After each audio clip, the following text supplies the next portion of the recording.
पवन सिंह पूरा सबका औकात दिखा दिए। और कल पवन सिंह जितना भाई गुस्सा हुए थे ना, जिसके लिए कि मतलब साइड में चेयर मिला है कुर्सी, वो फाइनली दोस्तों आज पवन सिंह को एकदम बीच के सेंटर वाला चेयर मिला है, जो कि पूरा मतलब देखकर भाई मन खुश हुआ है कि भाई भोजपुरी के पावर स्टार पवन सिंह को कोई इतना मतलब एक बार बोलने से इतना कोई ख्याल रख रहा है कि सोचने वाला बात है।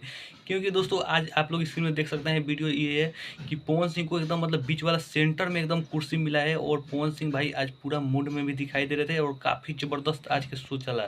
तो दोस्तों आप सभी को क्या राय है कमेंट बताइएगा। और शो में भाई पूरा गर्दा मचा दिया है पवन सिंह और भोज मतलब जितने भी वहाँ पे मतलब 16 लोग हैं ना, सबसे मतलब बड़े सुपरस्टार के लिस्ट में देखा जाए तो भाई अपने भोजपुरी का पावर स्टार पवन सिंह है, जो कि मतलब हर एक कोई उनका इज्जत सम्मान कर रहा है। और मतलब एकदम इज्जत से पवन सिंह जी का नाम भी ले रहा है और पवन सिंह पूरा गर्दा कर दिया है। और भाई जो मतलब पवन सिंह को शिकायत था कि मतलब हमको कोई पूछ नहीं रहा चेयर से, वो भी भाई शिकायत दूर हो चुका है। और पवन सिंह एकदम सेंटर में और बीच वाला चेयर दिया दिया जा रहा है। तो दोस्तों आप सभी को क्या राय है कमेंट करते बताइएगा। और वीडियो अच्छा लगे तो चैनल को लाइक कीजिए, सब्सक्राइब कीजिए, शेयर कीजिए।